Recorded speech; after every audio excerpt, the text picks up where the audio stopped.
Alright, hey everyone, this is Ash. Welcome back to the King's Speech. We're going to dive straight into it here with Akane-Banashi, Story 37, Rakugo Quest.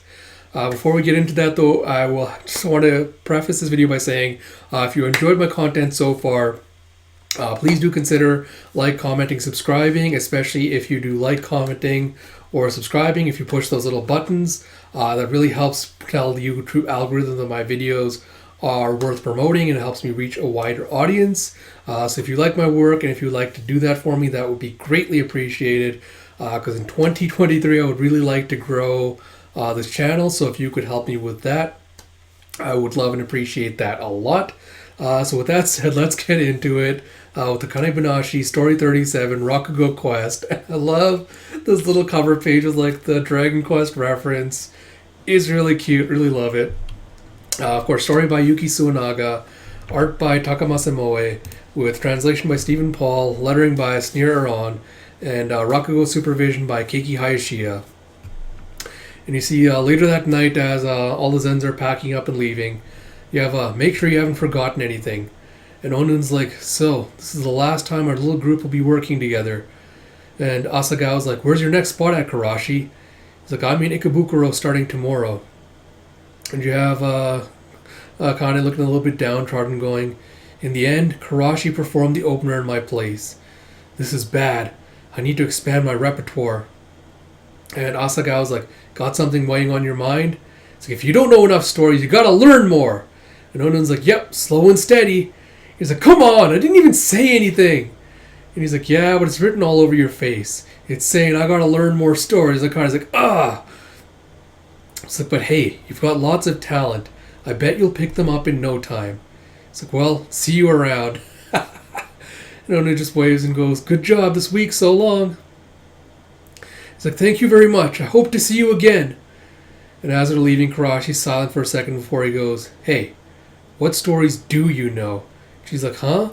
It's like, just these. And she lists off Jugumu, Praising Children, Tenshiki, Scared of Manju, and Sangoji.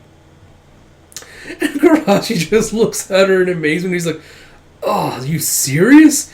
And here I thought you did Jugumu to make the competition harder on yourself. As he's just like, oh my god, I can't believe I lost to her.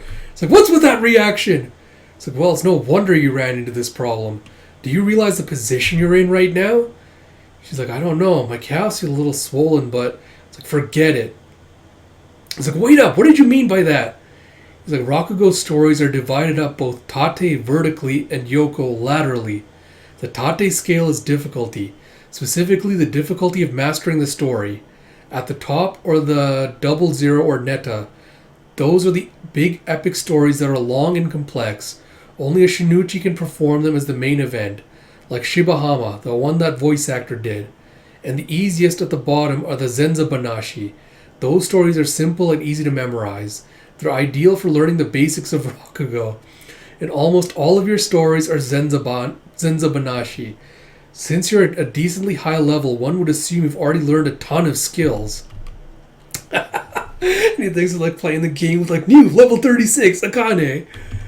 He's like, but it turns out you only got the starter abilities and you see her skills. She's only got 2 moves. So that's where you are right now. So yes, you can't blame me for being disappointed.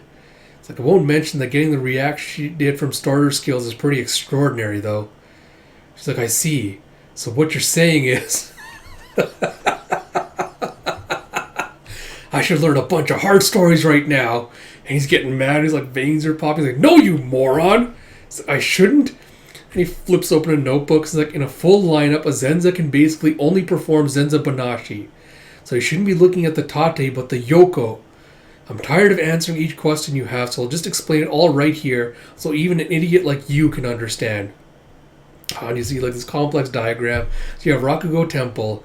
You have ask the master about whichever genre of Rakugo you wish to learn. It's like, so many! It's like, select. It's like, no! Go!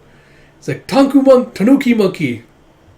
So you see select. Please teach me about Rakugo animal stories. No! Go! It's like, yes, Tanuki Monkey. Okay, no, wait.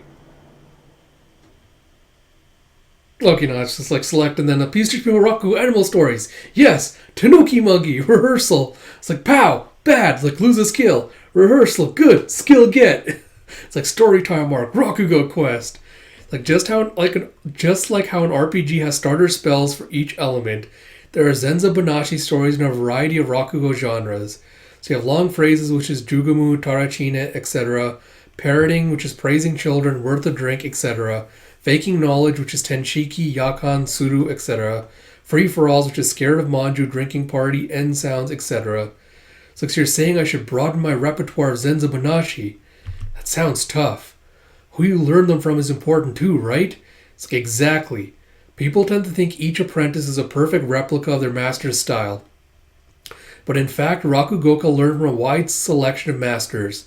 On the other hand, the same story can be told in an infinite variety of ways, depending on the performer. You need to have a keen eye to discern who you should receive your story lessons from. Of course, some people like my master have a policy of not allowing a Zenza to learn from anyone else. Huh. Alright.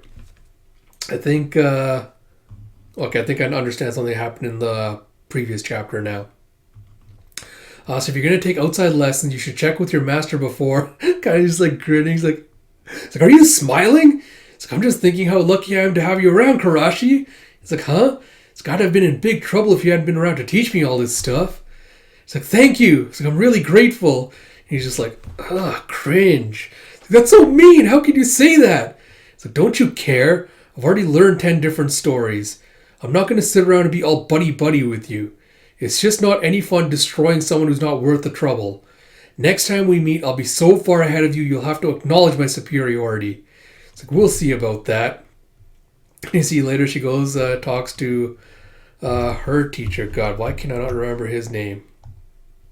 What is your name, teacher bro? What is your name? Shiguma. She goes, talks to Shiguma's like, oh, yes, it's about time. Very well, you have my permission to learn from other masters.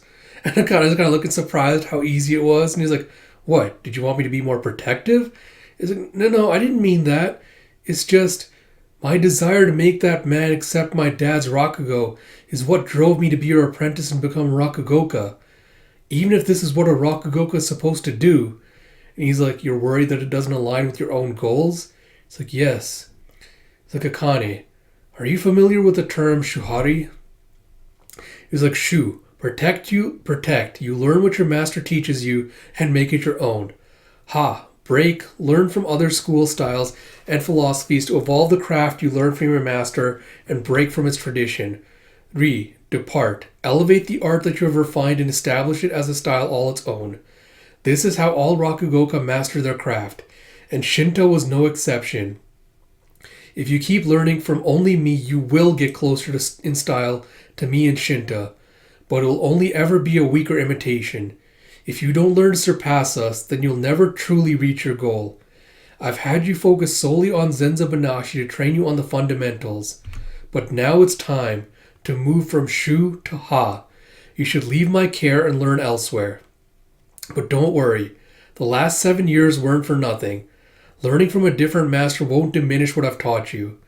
He's like, I could have said that before I started working backstage. It's like, if I had, you would have ignored your Zenza duties and obsessed over performing instead. Anyway, starting today, you're working backstage at Isakate again. Shouldn't you be leaving soon? It's like, oh crap! It's always something with you. It's like, learning many different artistic styles is the key to getting that specific art. Cross the fence and go beyond the boundaries and learn, Akane. Alright. So I guess a couple of quick thoughts as we wrap this up. I'm sorry, I'm going to refer to like some weird ass game terminology in this. But I had like a criticism like one of the earlier videos where I was like, Akane is like a little bit too skilled. She doesn't really like struggle much. So I love how like the game terminology I used for that is like they basically are going like, for anyone that knows about Pokemon, knows about IV training. It's basically like, alright, Pokemon have, like 6 different stats like HP, attack, defense, speed, special defense, special attack. And each of those values has like a set number from, say, 1 to 6 that, whenever their Pokemon's born, it's assigned one of those numbers from 1 to 6 for each of those categories. And whoever wants to do the Pokemon competitively usually aims to have all of their Pokemon's IVs be at a 6. So you have like the max possible values you could have each of those base stats. So I feel like that's what we're kind of getting with Akane, where she's like, she's kind of maxed out her base stats as, baby Zenza. She's maxed them all out. But since she's still a baby, she hasn't learned any new moves. She still only knows tackle. She has to learn, like, the elemental moves and all that. I feel like thinking about it that way, I think, makes it a little bit easier to kind of accept the fact that she's almost like a prodigy on her own with regards to this. And I love the way that the story kind of adds complications and roadblocks to that, is kind of showing you the depth and breadth of everything that's involved in Rakugo, to show that, like, yeah, Akane might be, skilled and talented and all that, but there's so much to learn and master in this art, like so much to continue to learn continually, so much that you need to continually learn. So even if she is, kind of like acing like parts of this, parts of the training program, there's still like so much she still has to master and learn. I also appreciate that the series is kind of going with like that direction for it, to add like little stumbling blocks along her path to becoming a true Rakugoka. So yeah, I really appreciate that. Along with, I think I've downloaded Dragon Quest. I haven't like played it, but I do appreciate like all the little references and like the little fan art and stuff in this chapter. Again, I appreciate that we're like slowly getting introduced to like more like the Rakugo, like the background stuff in Rakugo, like learning what the different kinds of stories are, like all that stuff. So really appreciate like how we're slowly getting like those details seeded into the story. Again, like I appreciate like how she's like starting to befriend, like start developing rivalries with all the other Zenza as well. The thing I wanted to comment on was last chapter I was wondering why Tousle Hairbrow, again, not going to remember his name until I see him at least a couple of times, but I was wondering why Tousle Hairbrow was meeting with the MILF Rakugoka. So this chapter kind of clarifies that, despite the fact he's apprenticed to someone else, he can still go and like learn different styles and like tutor under different masters. So that puts a little bit of confusion to rest, like answers my question with regards to that. And again, I appreciate, like, I like the end of the chapter.